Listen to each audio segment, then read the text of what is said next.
Great. Before moving to the next resolution, we're going to have a very tiny energizer. For this energizer, I'm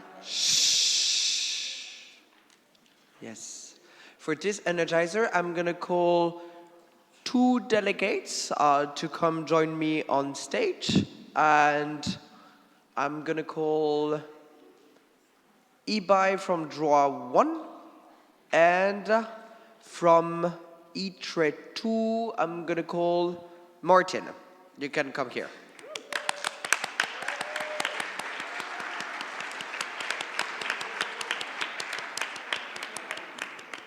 Where's Martin? Martin is not here.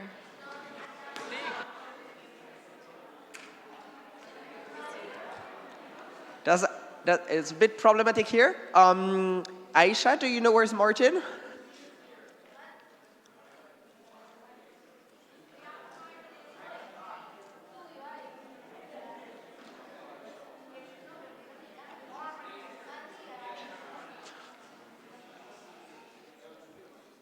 Calm down, Karen.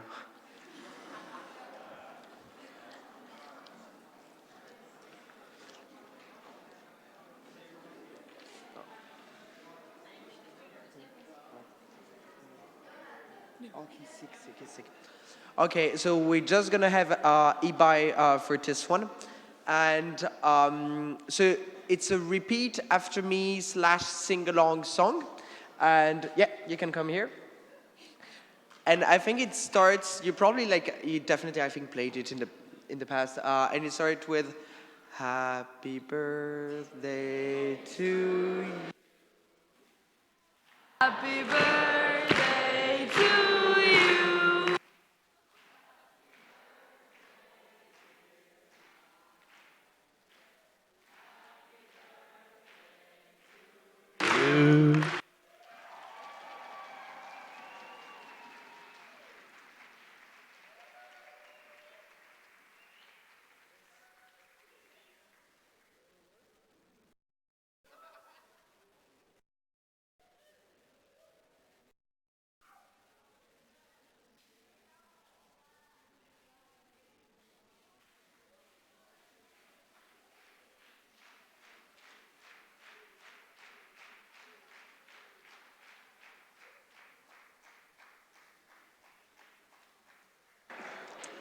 Thank you very much, and happy birthday. So I think what we'll do also is when Martin comes back, if he gets to come back by the end of the day, we'll do the same for him. So you can all be in on the secret for now, and we can give him a blue band as well. Great, so we're going to start with the next motion for resolution by the Committee on Human Rights 2. So if you want to turn to page 50, you'll find the resolution, and on the pages before that, you'll have the fact sheet as well. So the topic reads as follows. I am here, I belong. The UNHCR estimates that up to 1/3 of the world's stateless people are children. How should the EU address the issue of child statelessness and ensure that the fundamental rights of these children are respected across the Union? So just before we start, there's a small friendly amendment from the Committee on Human Rights 2. So if you have a look at Operative Clause 8 in the subsection Social Status, it currently reads, asks the European Commission to incentivize member states that provide stateless children with psychological aid through youth support groups. So we're going to change the that in between member states and provide to a to.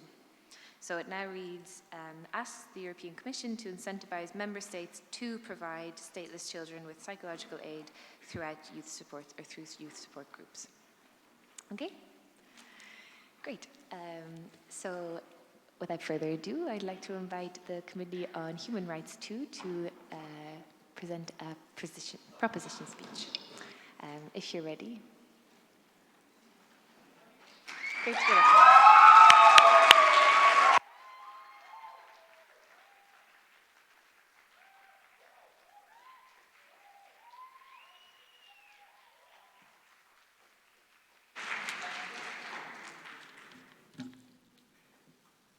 Captain, honourable members of the crew, distinguished pirates, and fellow sailors.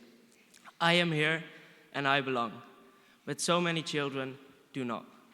I belong to EYP, my family, but also to your country, as all of you. This is, however, not the case for more than 2,000 children in the EU. I assume we can all go to school, have access to healthcare, and once were, and perhaps still are, innocent children protected from the dangers of society. As there are more than 2,000 children in the EU being excluded from these rights, change is necessary. Though change will come, and this resolution will be a fundamental part of that change. The situation is not only caused by the different national approaches to statelessness, but also by the lack of an EU-wide definition and determination of statelessness. In combination with the lack of awareness among the European population, it is difficult to solve childhood statelessness. Our solutions are, however, important measures and fundamental sails of the boat that strives for a world without statelessness. Firstly, we are developing harmonizing policy guidelines for all member states regarding birth registration, naturalization, and statelessness determination procedures. We also strongly urge all member states to implement a yellow card that safeguards the socio-economic rights, such as education, for all stateless children in the EU before obtaining citizenship. Furthermore, it is of utmost importance to raise awareness concerning childhood statelessness, as most of us had never even heard of childhood statelessness prior to this session.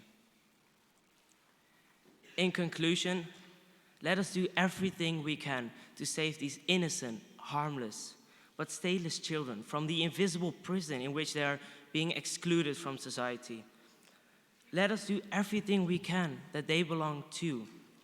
Let us all use this resolution to sail towards new and safe horizons where childhood statelessness is just a concern of the past. Thank you.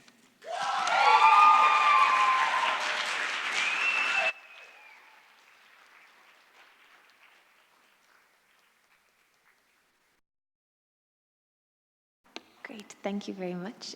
So we'll now open the floor to position speeches. Great. It's so nice to see so many placards in the air. But this time we're going to go with ITRE 2 and Econ 3. So if you'd both like to approach the podium.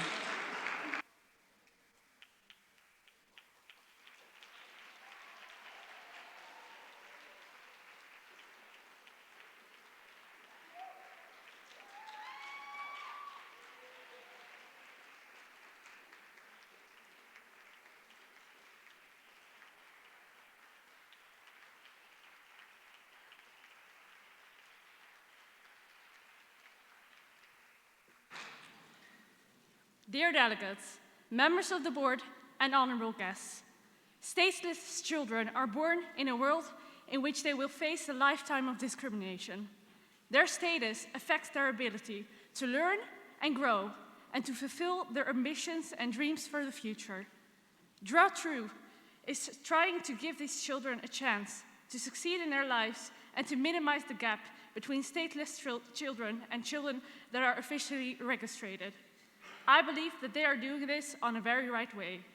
Firstly, regarding OC3, Draw 2 wants to provide the stateless children in Europe with a yellow card to ensure access to the socio-economic rights, such as healthcare and education. It's a way to indirectly decrease the judgments against these children because they're being more similar to the officially registered children. Additionally, we are providing them with the basic needs that every human, and especially a child, deserves. Furthermore, regarding OC7, Draw 2 is welcoming the work of NGOs to provide a learning platform to the stateless children so that they find out about the rights that they potentially can have. I believe that this way is a very good way and functional. However, I have a brief remark regarding OC8. I recommend to consider the psychological effects and problems of being a stateless child, and to do something more about this. More than just asking youth support groups to provide the children with psychological aid. Stateless children are describing themselves as invincible, living in a shadow and worthless. With our help, we can change this mindset. Dear delegates, members of the board, and honorable guests, Draw 2 successfully discussed an amazingly difficult topic, and I want to congratulate them with their amazing resolution. I call upon you to stand here and to be better than the generations before, to fix the mistakes that we made and to confront ourselves with the cruel lives of the stateless children. We, young Europe, are standing here to face this problem and to steal towards the best solution with the help of each other. Thank you.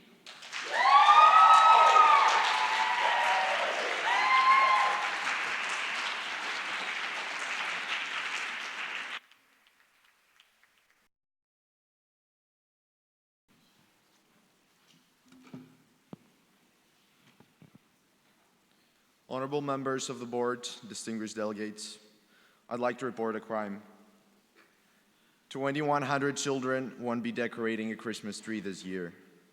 2,100 children won't be singing their national anthem with pride, but filled with bitterness, guilt, and shame.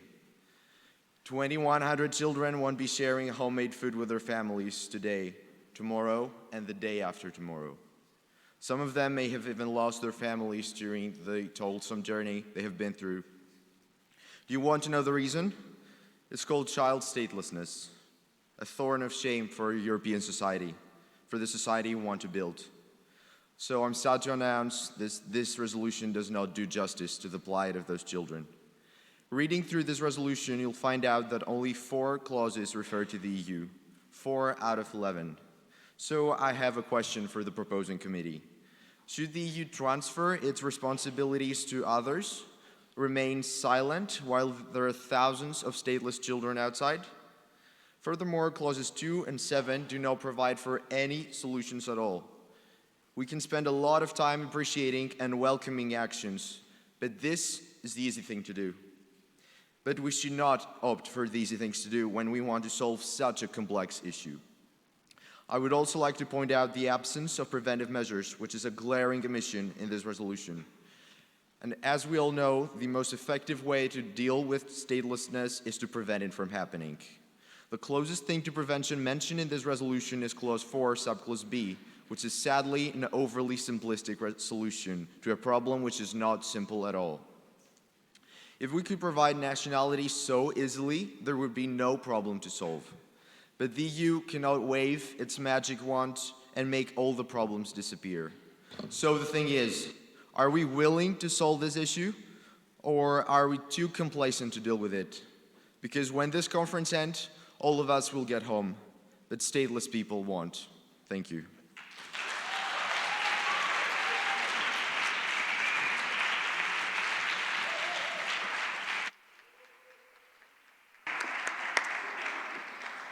Thank you very much, Jasmine and Apostolis. I would now like to return to the proposing committee if you would like to respond. Thank you.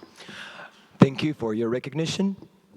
Droit 2 wants to respond to honorable speakers and the points they made, and we appreciate such a huge attention to the work we've done. As for the ITRE committee, of course, we'd like to say thank you very much, because you support the right way, you support the right path, and we do not address statelessness, and in particular, childhood statelessness right now, nothing will work out in the future. You're absolutely right that we need to correct the mistakes we've done, we, the youth, and also we, the adults, and we need to give a chance to stateless children to become integrated, to become welcomed, and to feel home. Regarding OC3, yellow card is a great solution which is in fact already implemented in many EU member states, but to our mind it needs to become a EU-wide recognized practice since it is extremely efficient. Yellow card grants you access to healthcare, access to the European welfare system and education. With no education, we cannot make children we cannot make children real citizens, and we believe in conscious citizenship. Also, regarding OC7, NGOs is a real getaway, just because if we support NGOs and appreciate the work and the input they make, we can find out about what needs are on the field, what needs we need to address right now. Sometimes the governments do not notice them. Regarding the proposal to amend OC8, we absolutely agree that we need to do something more in order to provide stateless children with essential psychological aid, since these children are one of the most vulnerable categories of population we have in the European Union and beyond.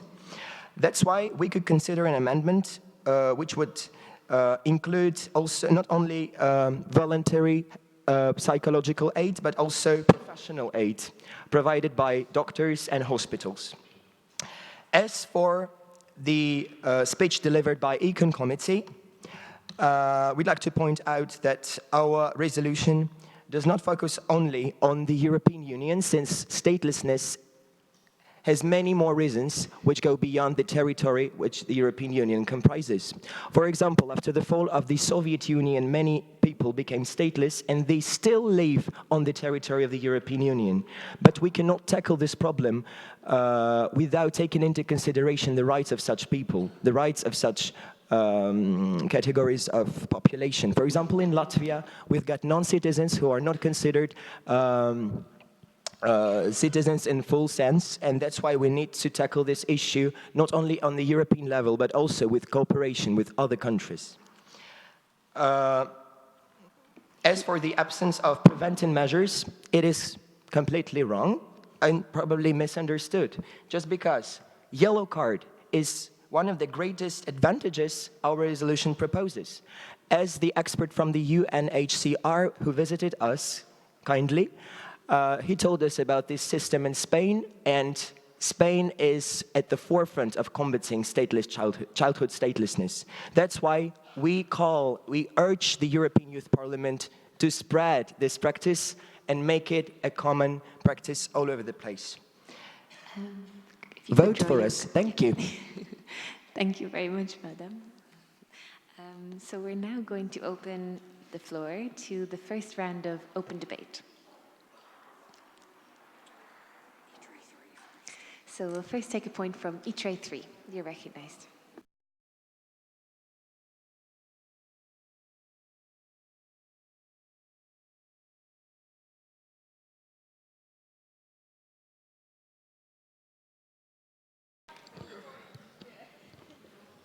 Hello. I would like to address the OC number 1, and I would like to add that states that hasn't signed this convention yet, they can have a valid point why they haven't done it yet. So I'd like to ask, why wouldn't it be better to just, instead of forcing them to sign an updated resolution, update it to the current standards, since this topic is very fast changing. Thank you. Thank you very much, ITRE 3, and thank you for using the microphones very kindly as well. So we'll now take a point from your... Okay. So we have a point of personal privilege from the proposing committee. Thank you so much. If you could just summarize it as quickly or as slowly and clearly as possible, but summarize. Thank you.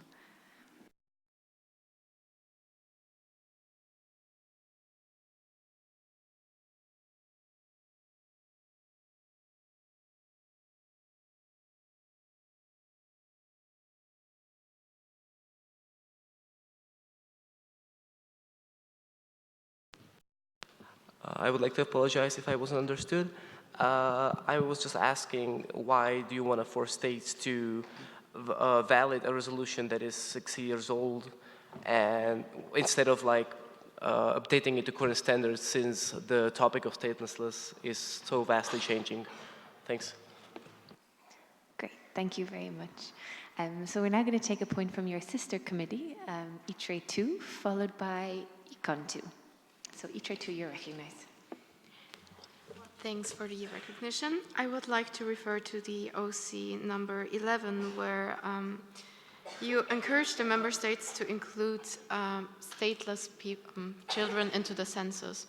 However, I want to raise the concern about not wanting to share statelessness openly, as there are serious consequences that the affected parties could face. Thank you. Thank you very much. We'll now take a point from Econ 2. Thank you for the floor. I want to ask you just a question, not regarding any points, but about the resolution. You said it's up to the state to decide whether to grant citizenship. So I'm just want to ask, would you like to facilitate the process of getting citizenship by stateless children? Yeah, that's it. Thank you. Great, thank you very much, Econ 2. So we'll now take a point from NV1, followed by INTA, sorry. Yeah. I would kindly like to ask the committee to consider adding into OC9 the foster care process and co-living projects for teenagers, since it's especially hard for older children in the teenage years to find adopting families. Thank you very much, NV1.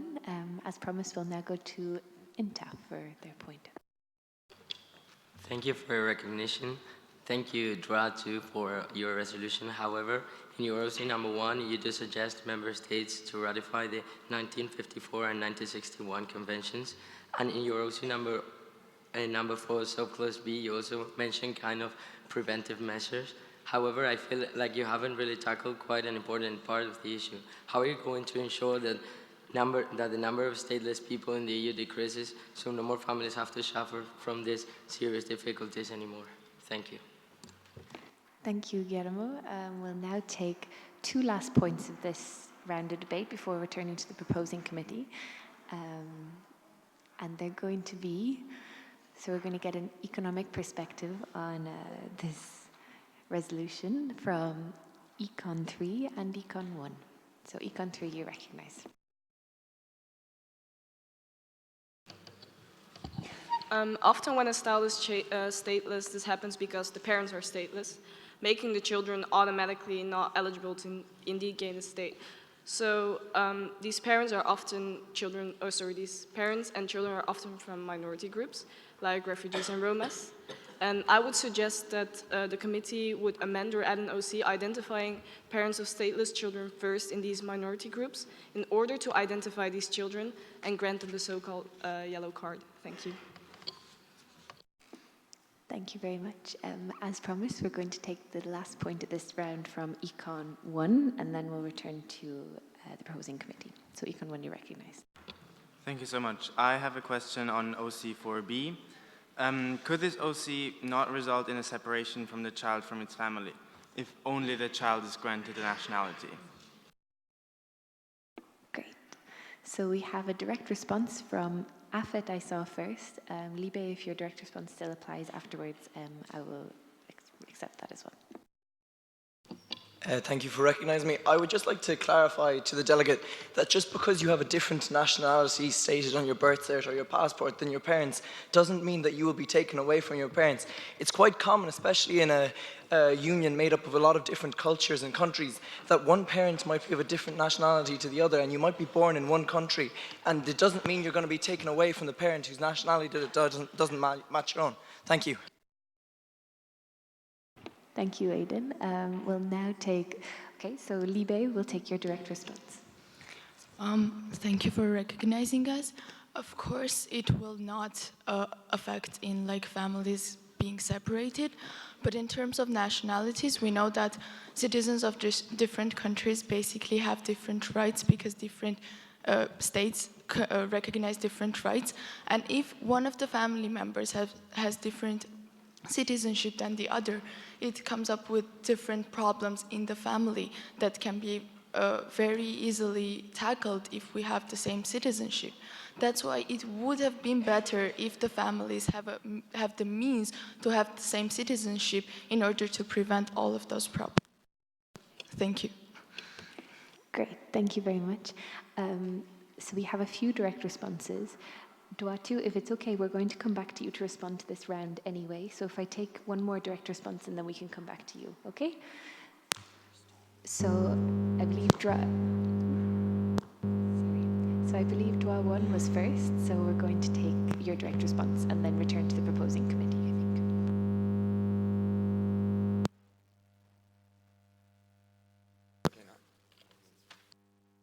Maybe you can use this one. Okay. Right. Yeah, go ahead. Thank you for the floor. I'm Čertomir from Slovenia.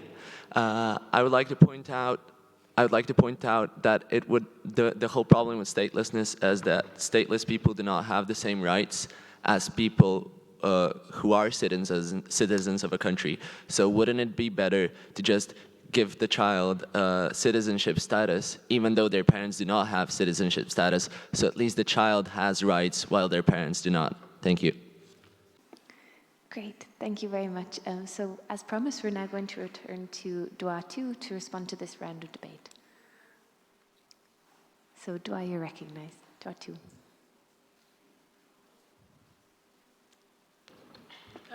Thank you for all of your suggestions and questions. I'm Vanessa from Duatu, and I'm going to be responding to the first round of open debate. Most of the points were regarding OC number 1. I would like to emphasize that we are just strongly recommending them because it's not within our competence to actually force the member states to sign both UN Convention 1954 and 1961.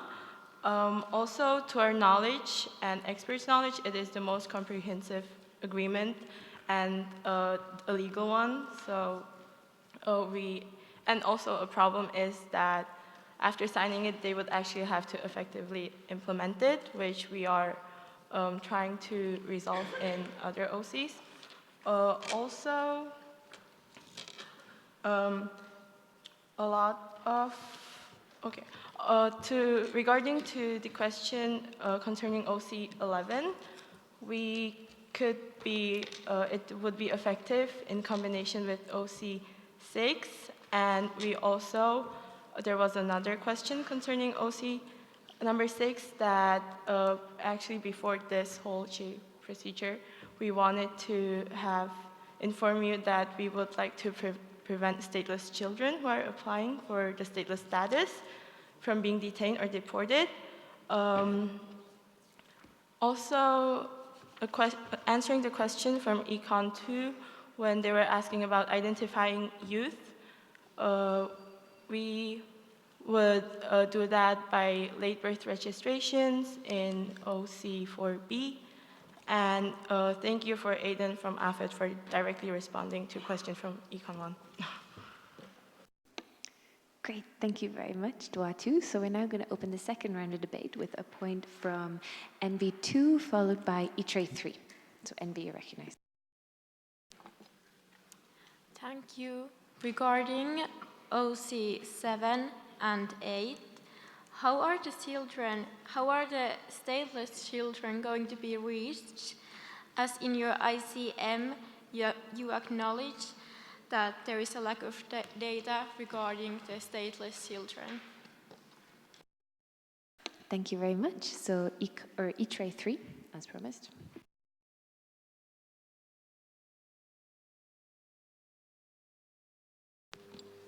Thank you for recognising us. We would like to propose an amendment to OC3 regarding issuing yellow cards to stateless children to include their parents receiving one as well, so they're better equipped to care for their children during such difficult times. Thank you. Great, thank you, Hazel. So we'll now take a point from ITRE 1, followed by IMCO.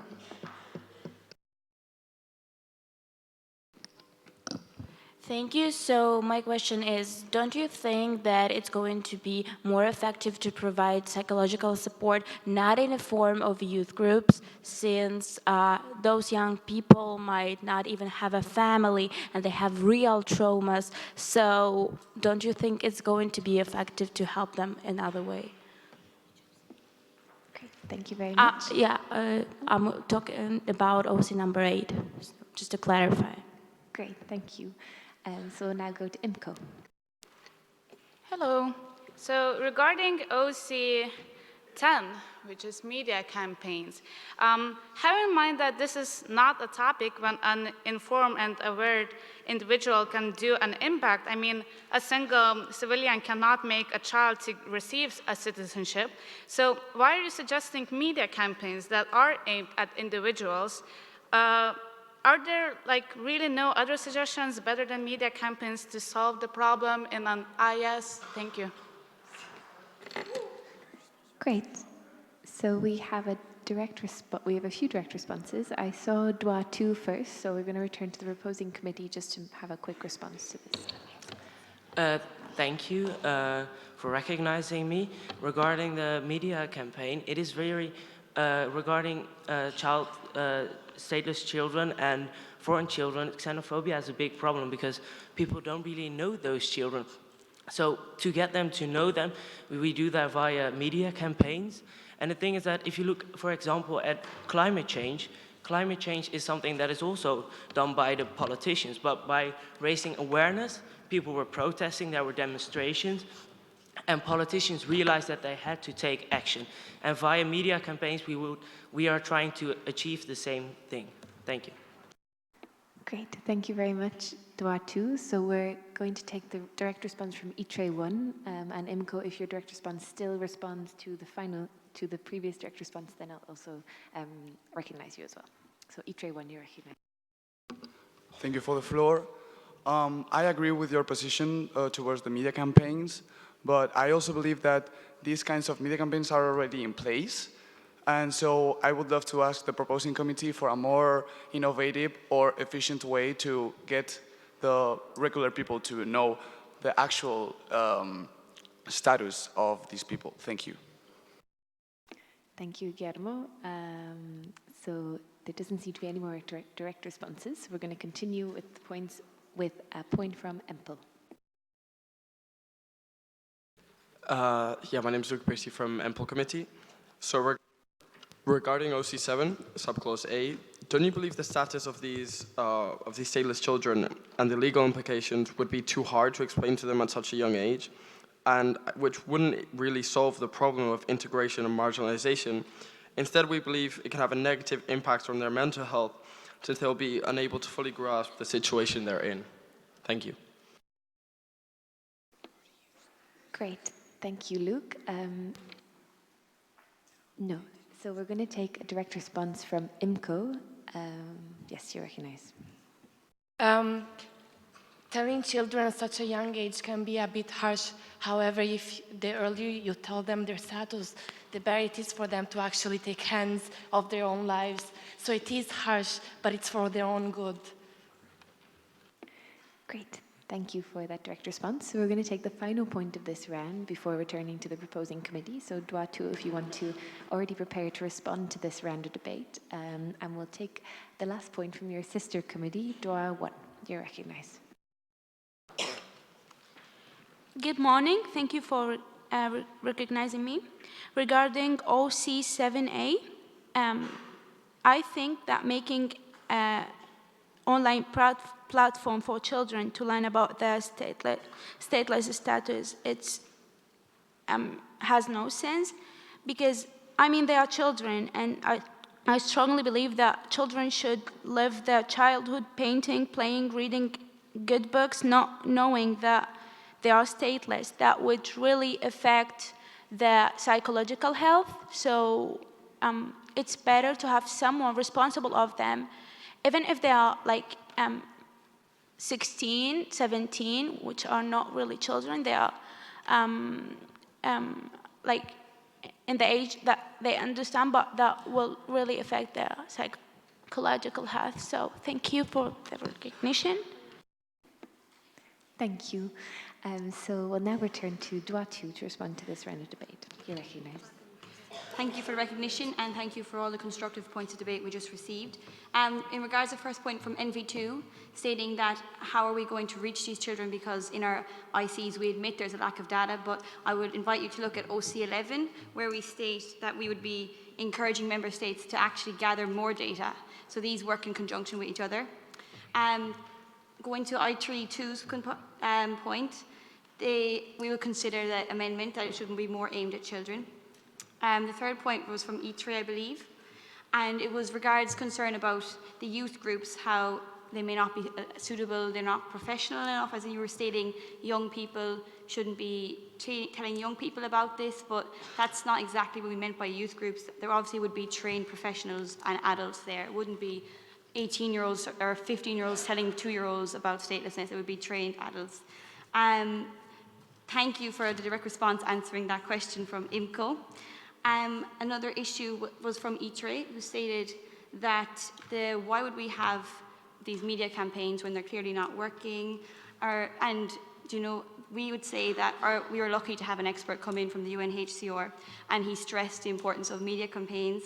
And the current I Belong campaign, which this is based off of, is actually aimed at governments at the moment. It is not aimed at the general public, as clear by the fact that virtually no one here knew about childhood statelessness. So with our OC, we would be aiming to bring this more to the general public whilst keeping governments informed. Another point that came up a number of times was saying how children shouldn't be exposed to the truth, but by children we meant the literal term, as in everyone under the age of 18. Doesn't mean we're going to have 2-year-old children and we're going to be saying you have no rights. Like, there's obviously a certain amount of discretion, and that would be used. We would be using common sense and discretion to teach these children all about their rights and how they are in a difficult situation, but it doesn't define them, and we need to teach them that they do belong. Thank you. Great, thank you, Mary. So we'll now start with the last round of debate with a point from ITRE 3. You're recognized.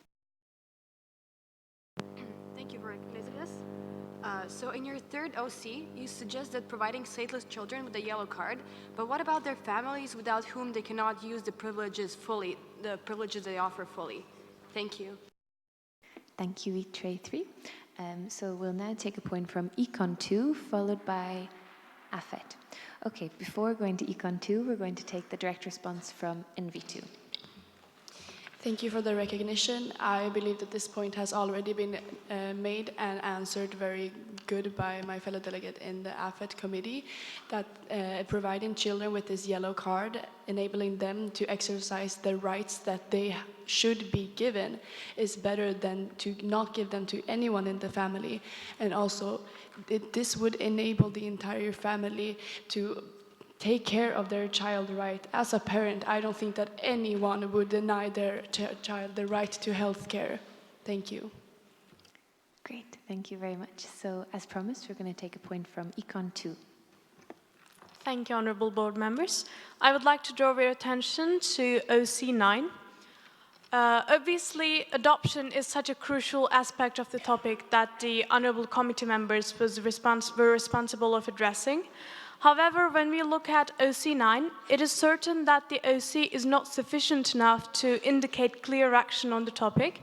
So on behalf of my committee, I suggest the committee members to amend the OC9 and clarify their exact expectation from member states and how and through what measures will actually a change or enhance in the adoption process is going to be achieved. Thank you. Okay, so we have a direct response from your sister committee and from Intel, but I think I saw this one first, so we'll go with Econ 3.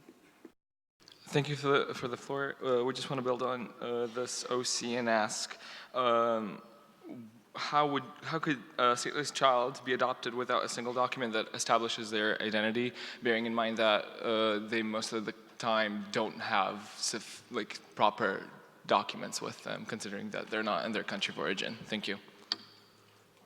Great, thank you. Inta, if your direct response still applies, you're recognized. Thank you for the recognition. I want to state that for the 9th OC, it's really hard to implement, and I can see how you're going to implement for the real life in all aspects. So you're developing an OC, but you're not making it structural, and you're not guidelining for the actors of the EU and for their actions. And that's my point. Thank you. Thank you, Inta. So we're now going to take a point from ITRE 2, followed by AFET. So ITRE 2, you're recognized. Thank you for recognition. I have a question about OC number 7. You were asking NGOs to provide learning platform from stateless children to learn about their stateless status. I was wondering why you were not asking the government to do this. And also, I believe that gathering stateless children together and telling them that how unfortunate they are to be like this is not going to solve lots of things. Thank you. Great. Thank you, ITRE 2. So we have a direct response from EMPL. You're recognized. And then we'll return to AFET as promised. Thank you. We would like to also state something about the OC number 7. The committee stated that they wanted to welcome the work of non-governmental organizations and for them to provide a learning platform. But actually, there is an institution called the Institute on Statelessness and Inclusion. Is an independent non-profit organization. It is committed to promoting the human rights of stateless persons and fostering inclusion to ultimately end statelessness. So basically, there were 28 NGOs. They came together and formed this institution. So I would like to also add that why the committee were not aware of that fact. Thank you. Great, thank you. So we're going to take a point from AFET, and then if we have time, we'll take one last point of this round. So if you're concise, that would be great. Thank you, Jakob from Slovenian delegation. I think that your resolution simply lacks a crucial part of every integration, and that is obtaining citizenship. You don't even consider adopting any jus police kind of policy.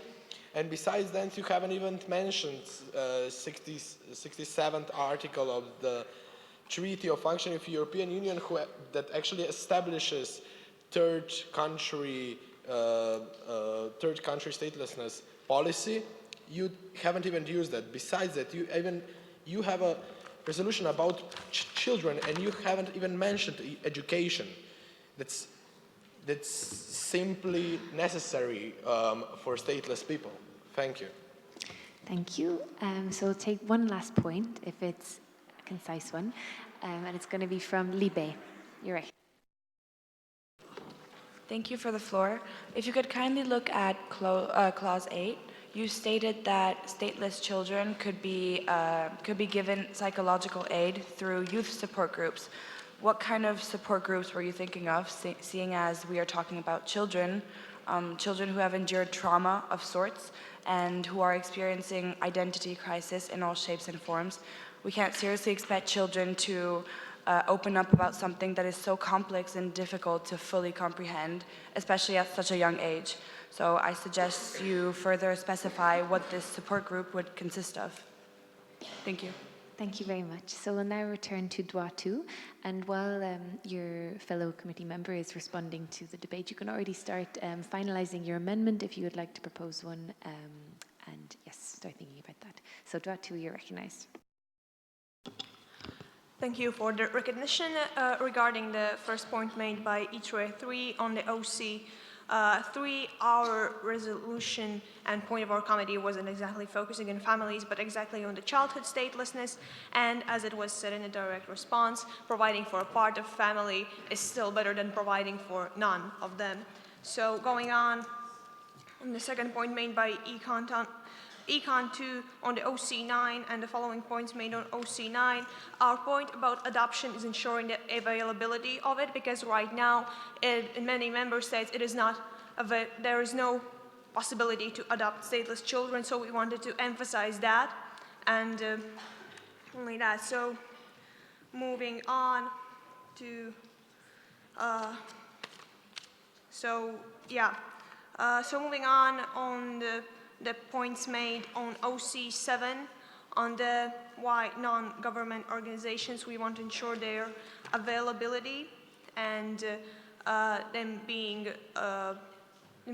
showing some kind of relation to these children. So that's why we focused on them. And regarding already existing organizations, as we welcome the work of these non-governmental organizations, it includes all of the said organizations. Furthermore, talking about point made by AFID about obtaining citizenship, we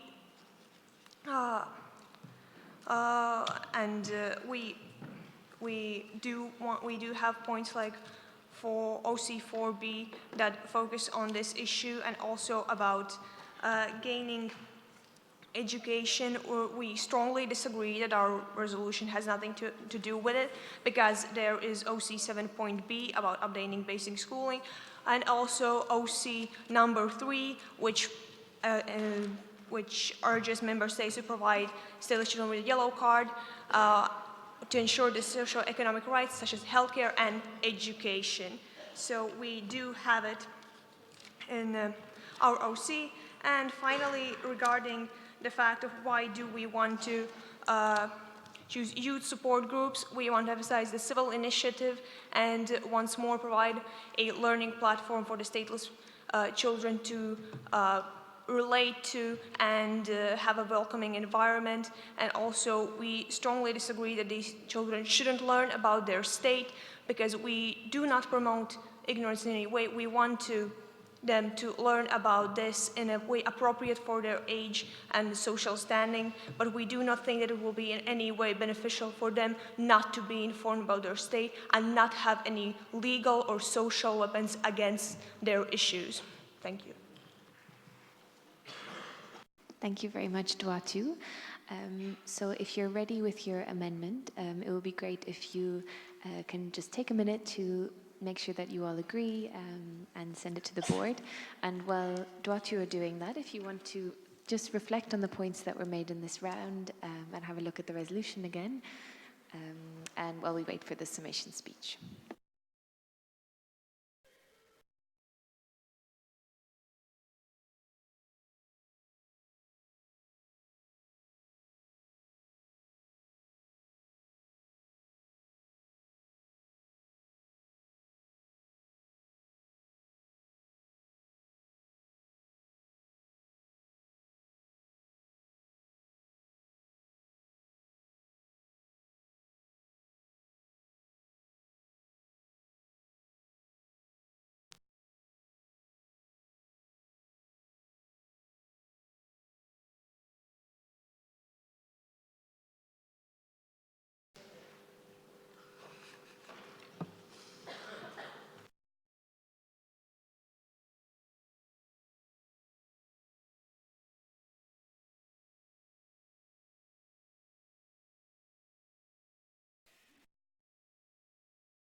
Great, thank you, Duatu.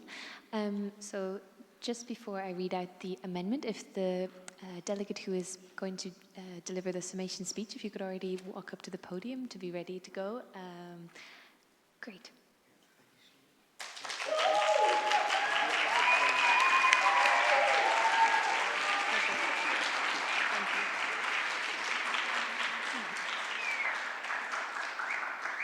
So just to announce the amendment before the summation speech, so it's going to be addition to OC 8.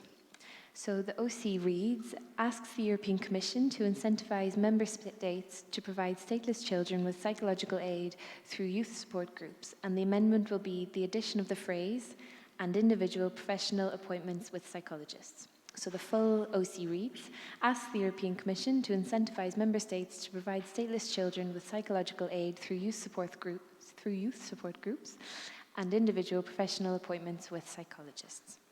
Great. So Duatu, you're recognized. Thank you. Dear Madam President, honorable members of the board, distinguished guests and fellow delegates.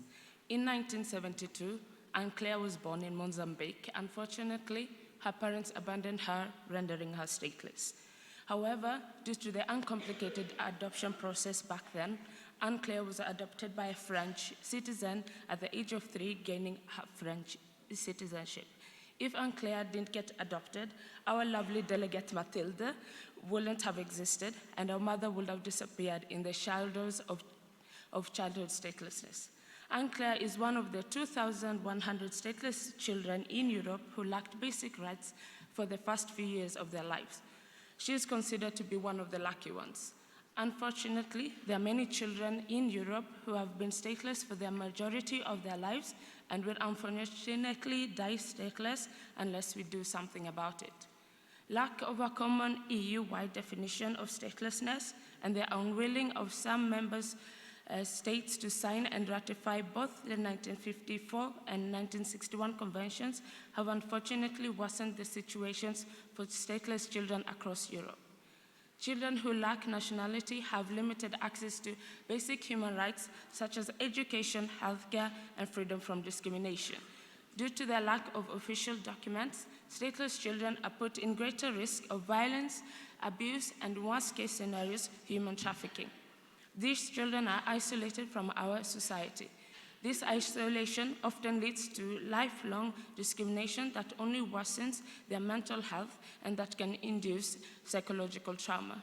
It is time we put an end to their suffering. I believe that my committee was able to tackle this issue, taking into account the complexity of some matters, and we were able to create a resolution we are all proud of. If we want to sail towards new and safe horizons where childhood statelessness is just a concern of the past, we need to do better. These children deserve better. They deserve to enjoy the same rights as all of us. They deserve to have the same upbringing as all of us. And most of all, they deserve to be children. Thank you.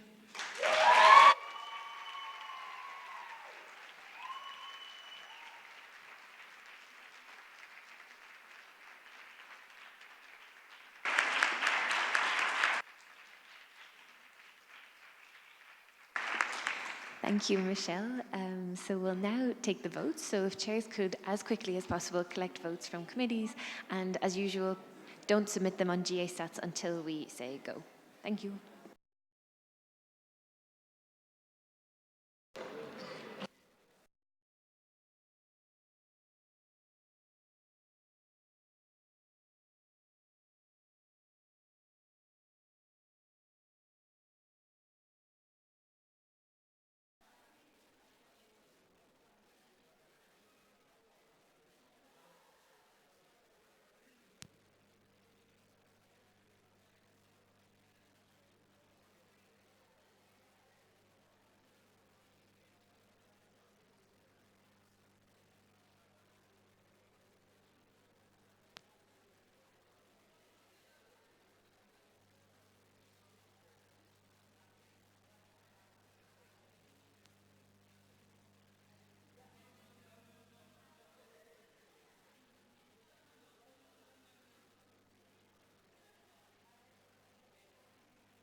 And chairs, if you could raise your placards when you're ready to go.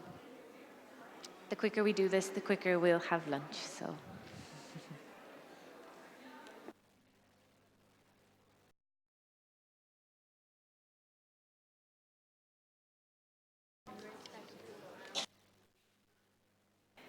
So just to clarify, for anyone who may be looking after a committee while the chair is taking a break,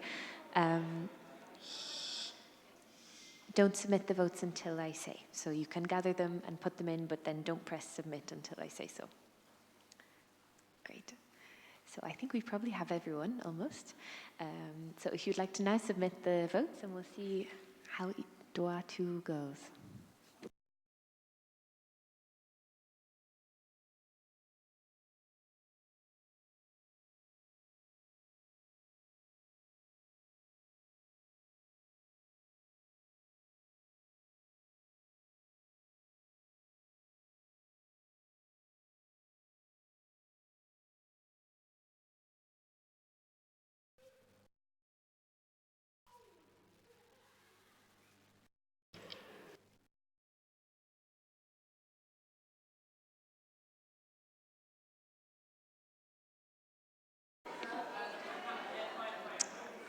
Okay, so it's Lieve voted 4 times.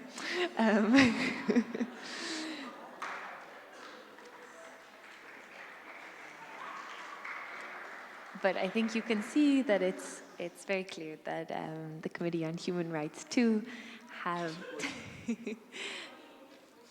have passed. So we'll get the congratulations.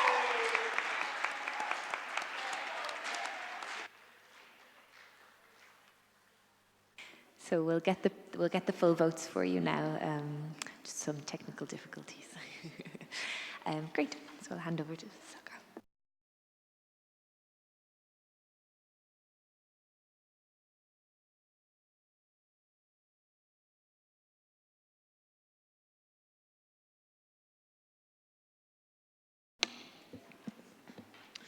Hello, everyone.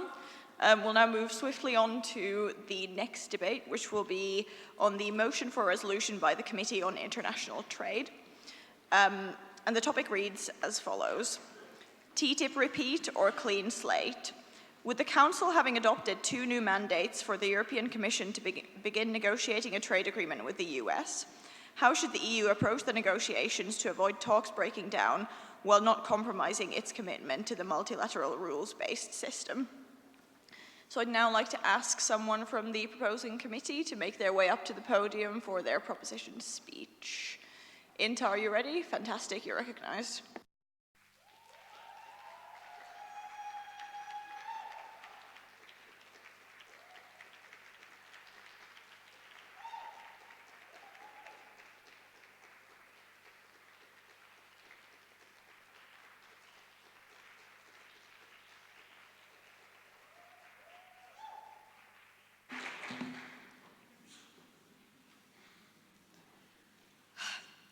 Dear President, Honorable Board, and fellow delegates. Hello, I'm Labiba from the Finnish delegation. Today, we sit still here and we hold our breaths, knowing that a deal covering more than 40% of the global GDP with the 2 largest economies in the world awaits. But as we all know, things in life do not come so easily, and obstacles stand in the way of achieving exactly this. INTA has carefully considered the various hindrances regarding the fierce TTIP negotiations, including the issues of the ISDS allowing corporations to monopolize the system in the case when state regulations negatively impact their investments, as well as the sharp differences in the standards with American products being a frequent offender of violating the EU's high-quality regulations. All these concerns are addressed in this resolution created by the INTA committee. We call for the revision of brand new conformity assessments in order to bridge the gap between the differences in standards between the 2 parties, allowing trade to occur more efficiently. We acknowledge the need for establishing certain strategic moves in order to coax the United States back to the negotiating table. This includes the idea of offering the nation an opportunity at cooperating with the EU in order to develop 5G technology, which would allow the United States to rid themselves of the economic dependence they have on China in terms of technological development.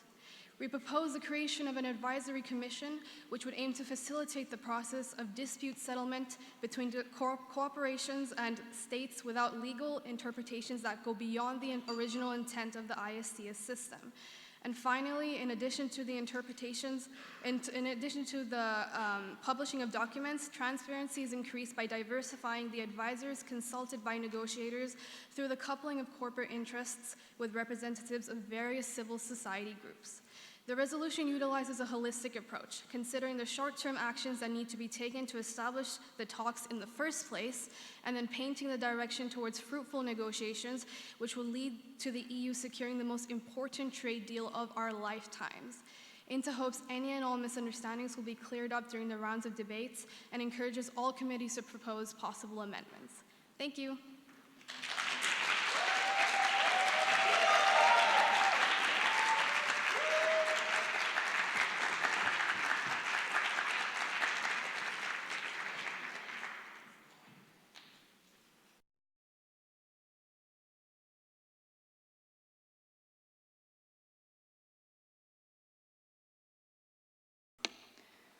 Great, thank you very much, Labiba. I will now open the floor for position speeches.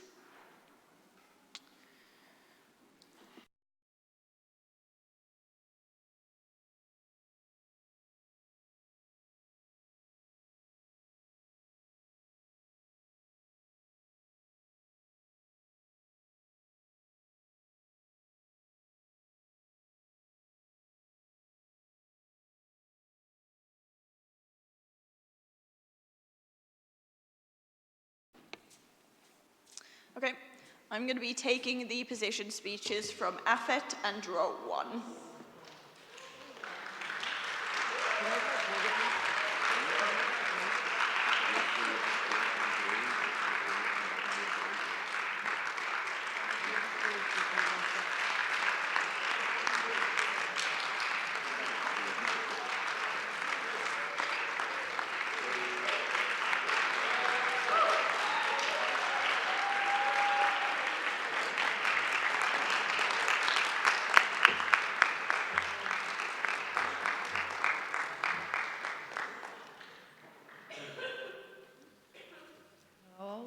Hello again.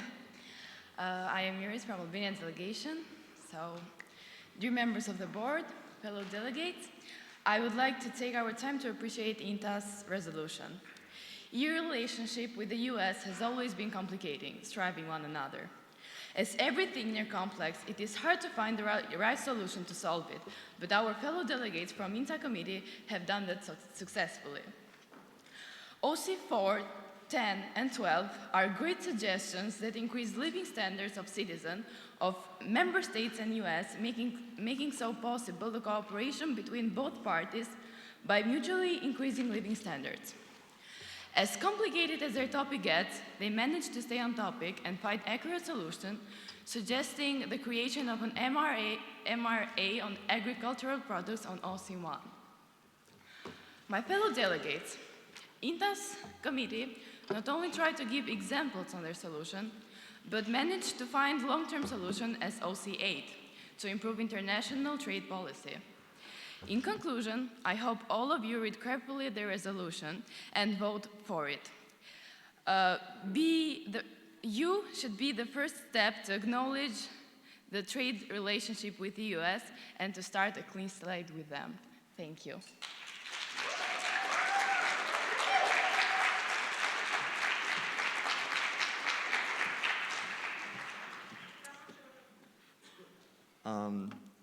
Hello. Honorable members of the board, esteemed guests, fellow delegates, the Committee on International Trade has done a great job with their resolution.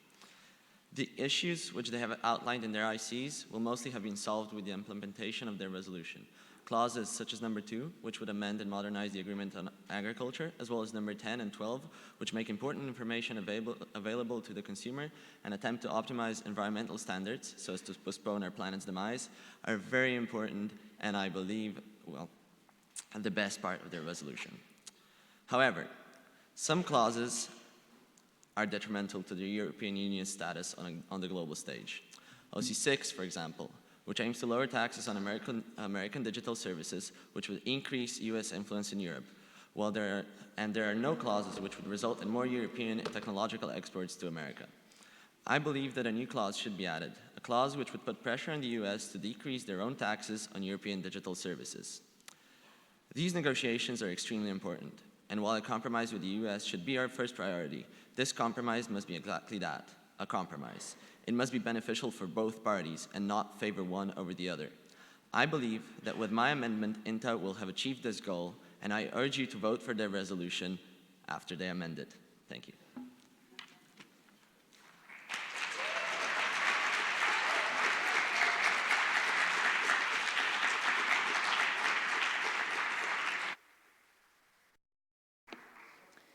Thank you very much both for those very well-timed speeches. I'll now go back to the proposing committee for their answer to the position speeches. Inta, are you ready? Yes, you're recognized. Honorable members of the board, fellow delegates, distinguished guests, thank you. Firstly, I would like to, in the name of myself, but especially the whole committee, thank for heartily both of the committees that presented themselves both constructive and answers to the points we presented. We appreciate your support. We would like to the one most important issue that has been raised during the debate that was right now, which is in our opinion not yet concluded, and which is also something we would like to invite all of the remaining committees to join into, for us to be able to even greater extent than we already did, as we can see from the example of the above committees which established the support for our resolution. Alleviate further considerations that might cause disbelief in the fact that our resolution is a genuinely interesting topic. The one thing I would like to address in my speech right now is the concern regarding OC number 6. We would like to believe. We believe that in the form it have been presented to us, the OC number 6 is giving us an opportunity to back off one of the most important causes of tension in European-American trade relationship, as for the current moment, but not unilaterally and not without giving the United States a chance to show that goodwill to present their offer. We are not backing off unilaterally. We are waiting for American proposal at this moment. We are waiting for what they have to say, for what they would like to say. We were waiting for what they like to present us, and in the form presented, we believe it is still indefensible, which is the thing we would like to try to prove to all of you for the remaining part of the debate. We would like to strongly encourage all of you to participate in. Thank you for your support, and thank you for recognizing the importance of the problem we are facing, and for the importance of the solutions we would like to present to you. Thank you.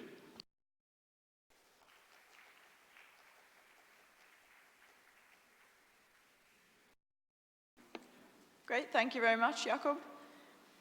I'll now open the first round of debate, and we are going to start off with a point from E-Tray3. Thank you. In OC number 6, you suggest to abandon taxes on digital services in order to increase cooperation with American companies. Would you not rather nurture European technology startups? Thank you. I'm next going to go to Econ 1. Well, thank you for recognition. I'd like to ask, how are you planning to change the nationalized-based policy from the US, which protects their market? Thank you. Thank you very much. To follow on from that, let's go to your sister committee, Econ 2. Thank you for recognizing us. Thank you, Inter, for this beautiful resolution. However, I would like to draw your attention to the ICA of the resolution, which focuses on labor rights along with the other topics. Unfortunately, I'm certain that OCs proposed by the committee are not sufficient enough to resolve this issue. In the OC number 8, the committee only focuses on the relations between foreign and local investments. I would like to suggest the committee to amend this clause in a way to include labor rights overall. Thank you. Thank you very much. I'm now going to go to Libe, followed by a point from AFET. So Libe, you're recognized. Thank you for recognizing us. I would like to address Clause 7. Since the Transatlantic Trade Partnership and Investment was dropped due to upheavals from the European civil society and a political decision by the US President in 2016, even if the European Commission complies, how can you ensure that retaining sections of the agreement will be in line with the US policies? Thank you. Thank you. As promised, we'll go to AFET, after which I will be taking a point from NV1. Go ahead, AFET. Spasibo za slovo. I would like to ask the intercommittee directly to further explain why did you insist in OCs 4 and 5 that there should be a focus on the development of 5G technology. I don't see how this technology in particular has the power alone of reducing the USA's dependency on China, as you mentioned in your proposition speech. Gracias. Thank you very much. I see there is a direct response from NV2, so I'll take that first before going to NV1. Okay, thank you for the recognition. Also adding up to the 5G technology, It has been proven by European experts that the 5G technology, due to not being developed enough, has proven to be not secure due to huge amounts of data breaches throughout the network. Thank you. As promised, NV1, and then I'll take one last. Oh, apologies, there is a direct response. Can you just separate the placards a little bit? Okay, draw one, you're recognized.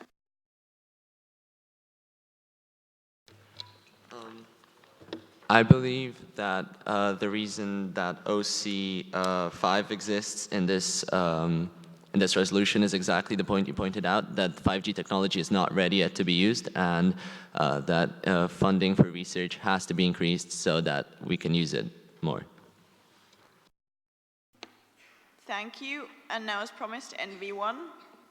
Oh, apologies, there is a third direct response from Econ 1, so we'll take that first. I would like to continue about that idea.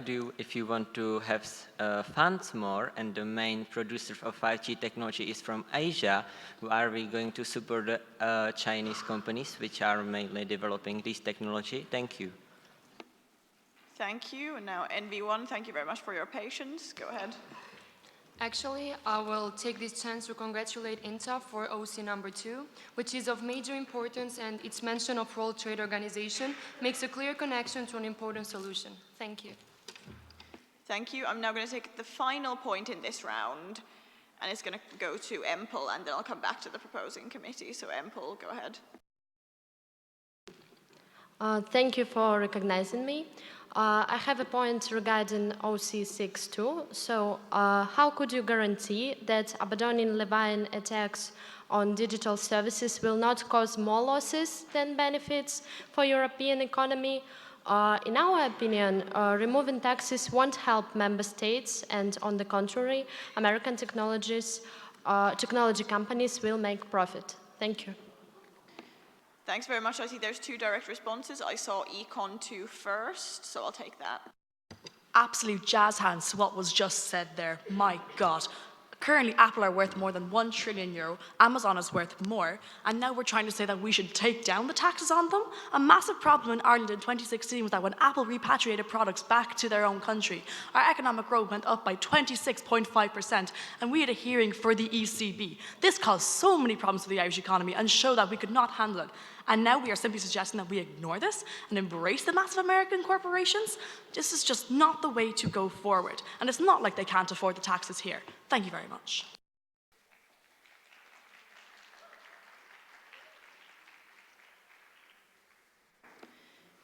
Thank you very much. Given that I saw the INTA direct response and we're going to come to you anyway, I'm going to go to INTA straight. About the issue... Direct response, you recognize? I'm going to come back to you anyway. I would suggest that you respond to this round of debate and also address the direct response in that round. So I'm not taking your direct response. I'm coming back to you to respond to the latest round of debate. Thank you for the floor. So I'm just going to start with the OC6, since there was a lot of confusion regarding it. First of all, we would like to say that the only, or like most member states don't even have the digital tax, and the only country that's really keen on it being there is France. And also we are using this OC basically as a bargaining chip. We are saying once the US agrees to negotiate with us and they come to the negotiating table, we're saying, okay, we are willing to change this if you are willing to cooperate. So basically it's just a bargaining chip. We're not really saying we're going to get rid of the digital tax. Okay, so moving along, about the labor rights, actually not being discussed at all, the 12th OC says that we would provide also the expertise regarding the optimal environment standards for industrial products, which would also improve labor rights by taking care of the standards. Then we have the insecurity of 5G. I would like to thank my fellow delegate from DRA for responding to that for us. And about the China thing, basically the main issue with the 5G is that the US and also some other countries who are in the group Five Eyes Intelligence, they don't trust China on their 5G network. So that is why we are improving funding and research in the EU so we can develop it on our own. And also thank you for pointing out the OC number 2. We agree that it is a really good OC, so that's why we included it. I think that would be all. Thank you. Thank you very much, Leonia. Let's go to Econ 3 to kick off this final round. Apologies, this is not the final round, the second round, but regardless, we'll be going to Econ 3. Thank you for recognizing us. So I would like to ask a question about your OC1. So what exactly would the MRA achieve, and how would the US suddenly want to cooperate if they didn't before? Thank you. Thanks very much. Next, I'll take a point from E-Tray1. I mean, I'm coming to you anyway, so you may not want to use your direct response. You can if you still want to, but I was going to recognize you in any case. Just the point? Great, okay, E-Tray1, go ahead. Thank you for recognizing me. A big issue with OC1 is actually that you're ignoring the reason why there isn't an MRA in the first place, a reason that you're stating in the first IC you have, which is the lack of, which is a big difference in standards, both in environmental and public health standards. Here it's focused on labor rights, but for example, the US has very low standards to pesticides. These pesticides cause cancer, they destroy the environment, and they can lead to neurological diseases that ruin people's lives. And just allowing those things into the EU will severely limit both our own agricultural production because they're much cheaper than what we use in the EU, but they'll also cause pain and suffering for the people here if they're not properly cleaned. Thank you. Thank you very much. I see there is a direct response from AFET, so I'll take that first.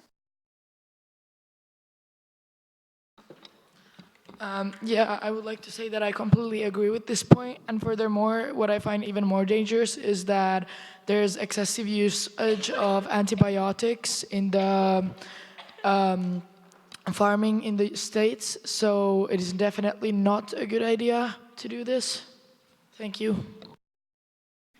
Thank you very much. I'm now going to take 3 more points in this round, and the first of these, oh, apologies, there is a direct response from NB1, so I will actually take that first, and then I'm going to go to IMCO. So NB1, go ahead.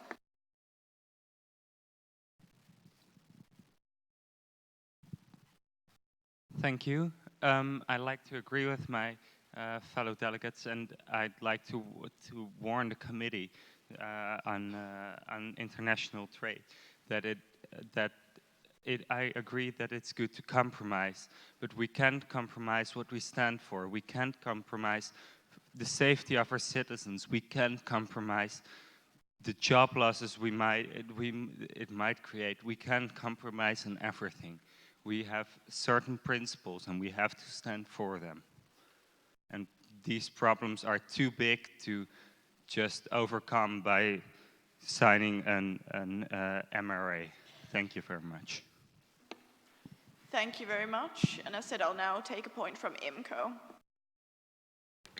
Thank you for the recognition. I have a question concerning OC2B, because I'm wondering how it is related to the trade negotiations itself. I guess the amendment would need to be confirmed by the member states of the WTO, which seems rather unlikely as less developed countries often depend on agricultural products and therefore cheap phytosanitary products. And even if it would pass, I cannot imagine that the standards would even come close to aligning to European standards. Hence, I do not see a benefit from this OC in regard to the trade negotiations itself. Clarification would be welcomed. Thanks. The 2 final points in this round will now go to NB2 to be followed by draw 1. About OC number 3, I just want to ask why is it needed to create new ones when we can have an improvement on AMR and include on MRA, sorry, and include more countries into negotiations. And yeah, that's it. Thank you. Thanks very much. Now, draw 1.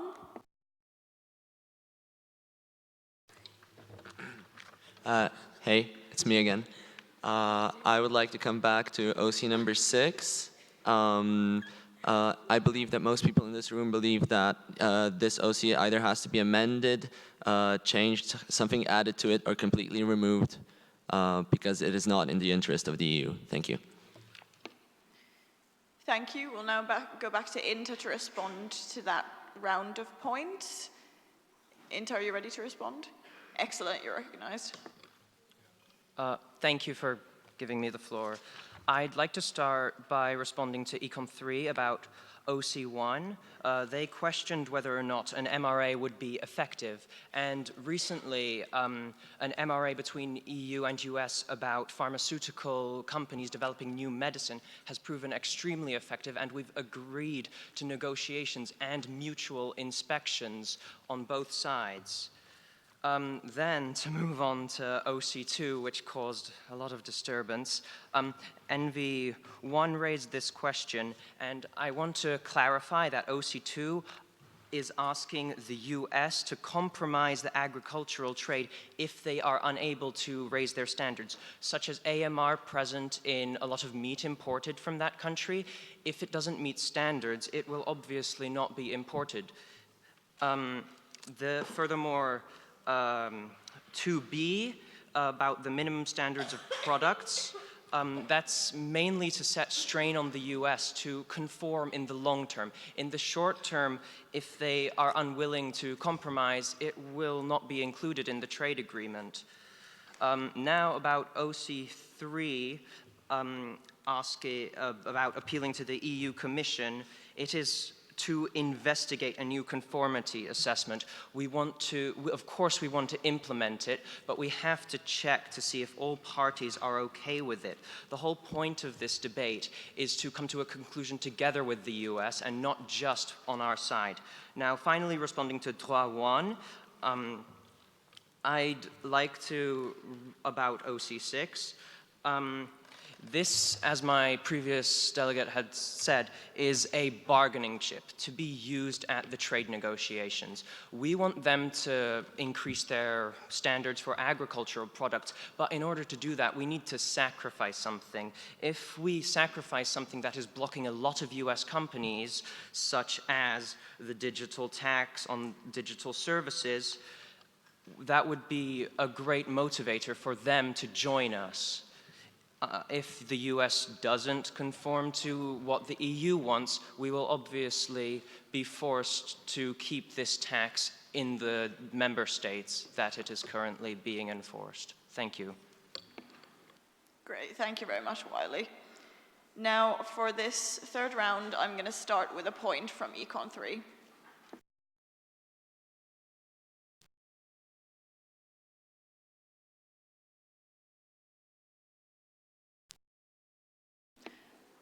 Apologies, that microphone does not seem to be working, so if you could try one of the other ones.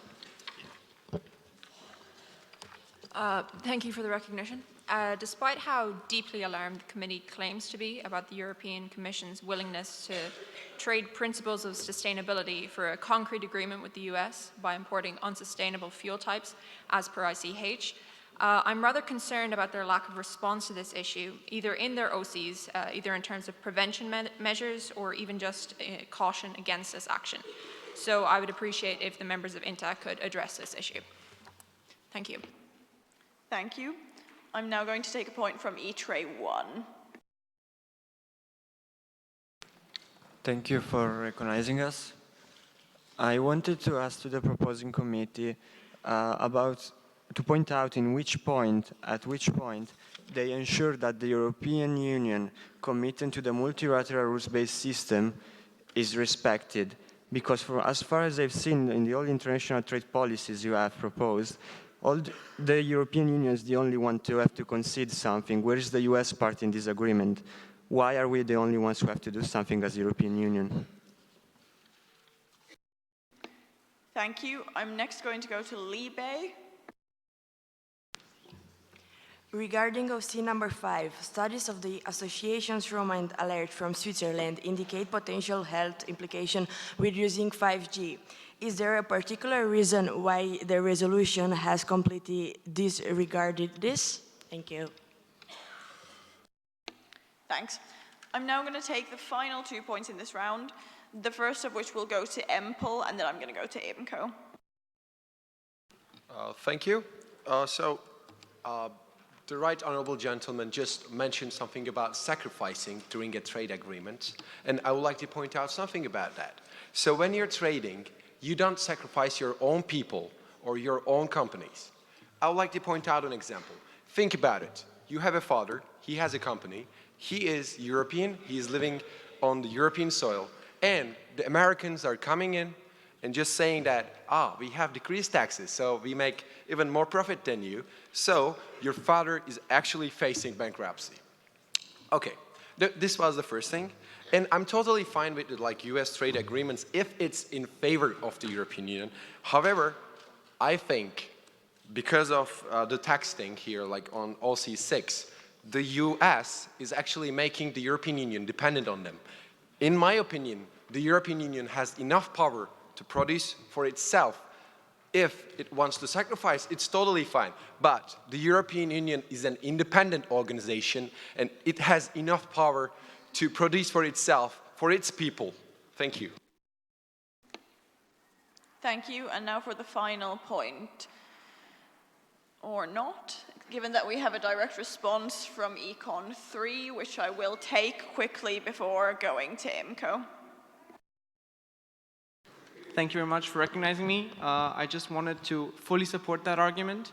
As we all know, the policy in the US, or the motto of the US, is America first, and they have really been sticking to that ever since the Trump administration has taken office. So I would just want to fully support the argument made by the previous committee. Thank you very much. Thank you. And now for the final point from IMCO, and then we'll go back to the proposing committee. Thank you. I just had a suggestion for the functionality of the mutual recognition agreement, because at present with the currently existing one surrounding pharmaceuticals, when they test the products to ensure that they comply with the standards, they use infrared spectroscopy and UV spectroscopy. However, that has created a huge backlog, and I feel that with agricultural products, there would be an even more substantial backlog, and hence I would just question the efficiency of using this method, and if you would have an alternate suggestion. Thank you. Thank you very much. Inta, are you ready to respond to this final round? Great, you're recognized. Hello, everyone. I would first like to address the very passionate speech from the delegate of EMPL. I mean, like, the thing that started it all was that 5G has potential health risks. Well, wouldn't you know that products imported from the US now also have health risks because they do not conform to our European standards? It's, I believe that through trade, we can overall increase the health benefits for the European citizens. Moving on, about the potential question again from EMPL, like, should we even trade? I mean, that's that's like philosophy of protectionism. Why should we even trade if we can produce things ourselves? And the thing is that we are also, as they mentioned, like in the direct response, that the motto of the America is America first. Well, guess what? The European Union motto is united in diversity, and seeing as how the US and the EU are very diverse, I believe that this trade agreement seeks to unite us in a way that benefits both of these world superpowers. Moving on, about Econ 3's question about the lack of US involvement regarding industrial goods, particularly fuels. Those were the issues that were addressed in the previous like the TTIP, which we are obviously not looking forward to adopting, but we just want to take what was good out of it.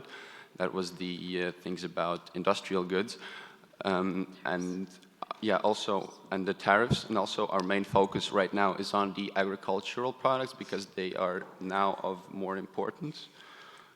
About E-Trade's one point, is Europe respected in these negotiations? I mean, that is what exactly they are, negotiations. They are subject to change. It's like the CETA took 7 years to negotiate. This is not about black and white things. This isn't about trading one for one. It's about different ramifications, different considerations.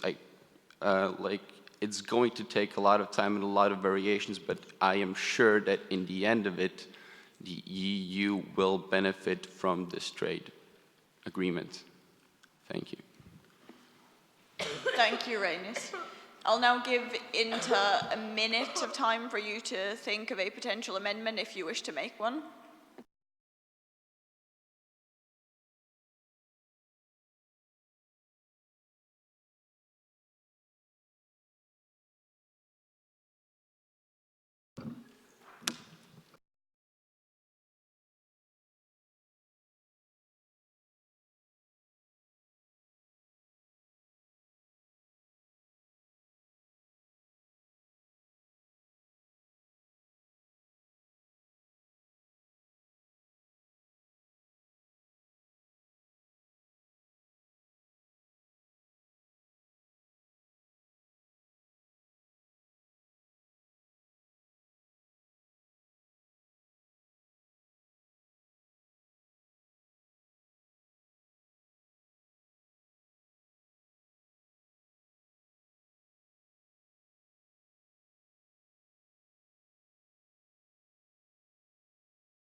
While we wait for the final phrasing of the amendment, can I just ask the person delivering the summation speech to already make their way up to the podium, please?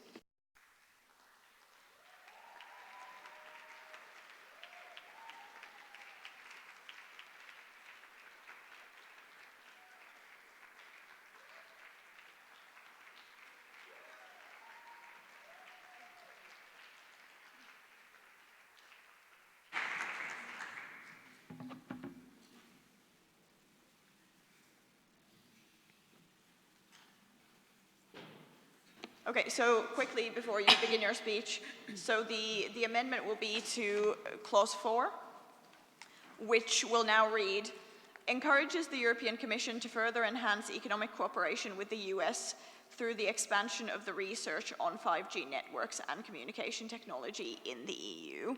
So I'm going to read that out again.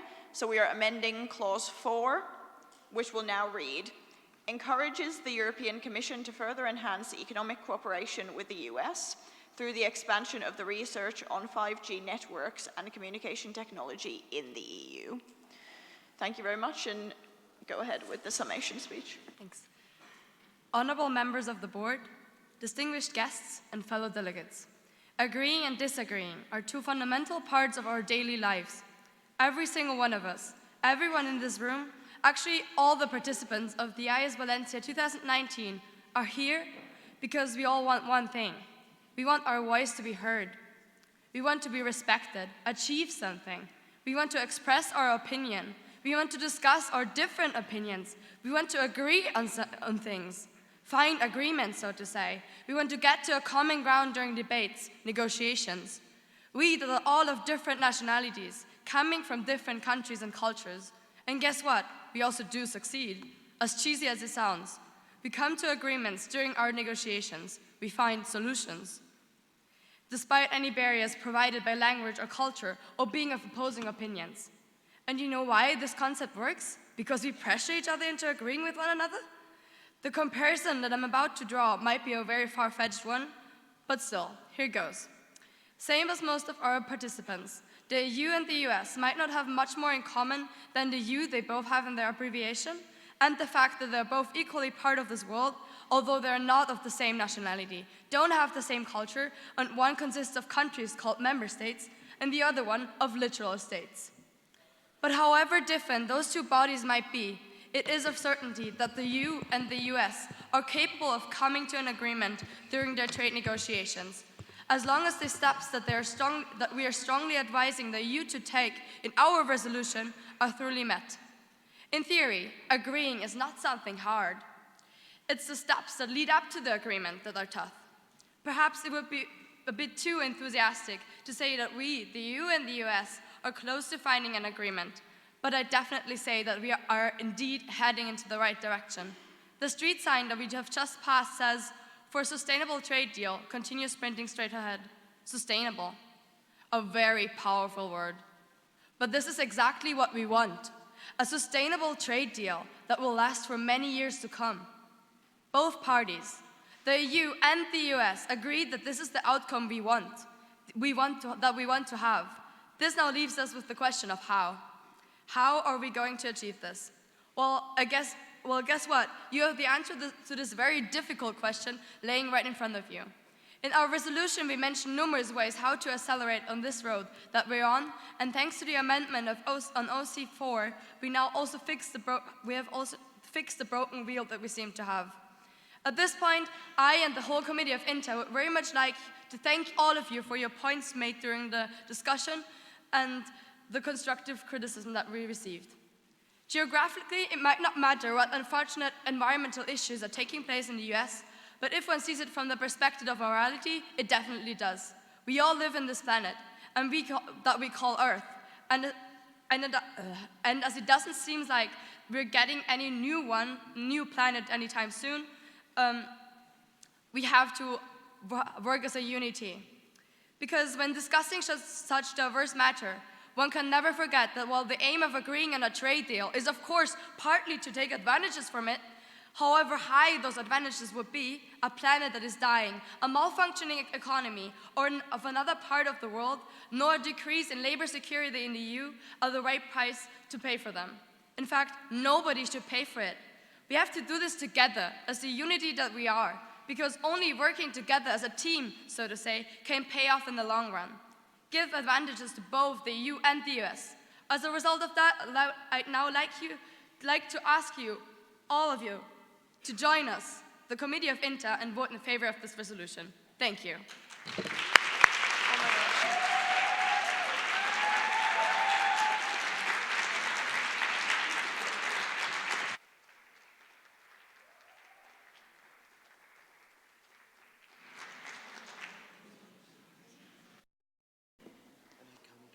Thank you very much, Sophia. I would now like to ask you all to vote and for the chairs to once again collect the vote and just submit them as you collect them, just so we can get it done as swiftly as possible. Thank you very much.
Yes, if you can just submit your votes as quickly as possible, please, that would be much appreciated.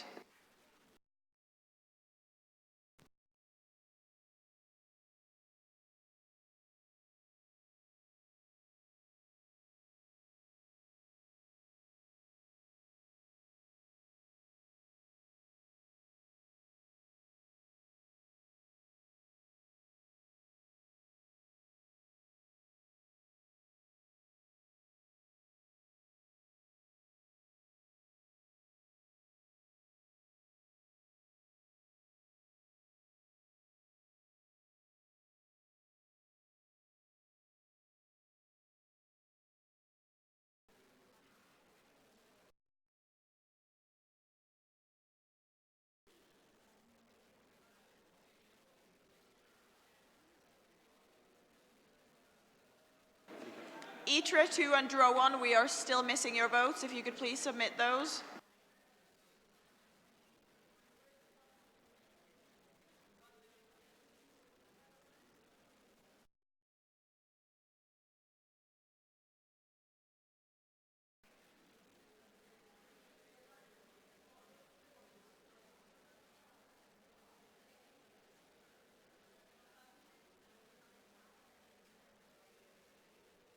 Thank you. Everyone, can I have your attention? We now have all of the votes.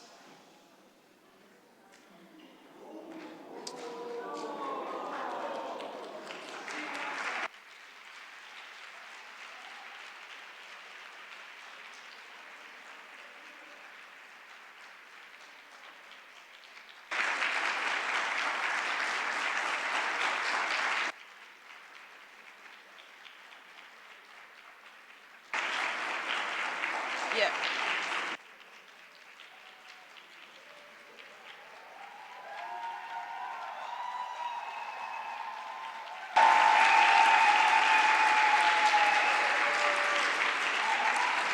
Thank you very much, everyone. Can you please take your seats? Thank you very much. Thank you. It is always nice to express your appreciation for everyone for working so hard on the resolution. So, interregardless, congratulations on all of your hard work. I would now like to invite Ali up to make a small announcement.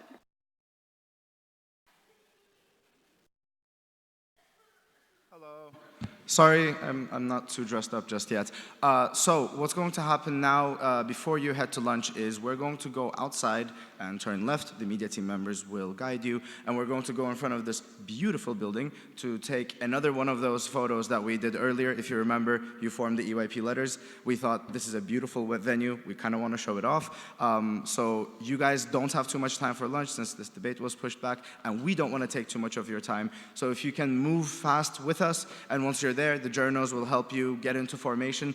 As the more you cooperate, the faster we can do this, and we really appreciate your time. At the same time, hold on, at the same time, throughout lunch, at that same spot, there will be a photo booth for your profile photos. So if you want to come, get a photo, make sure you do it, and it is there and far from lunch because it's a nice background. You're just gonna have to come to get your photo. All right? Follow the media team members, please.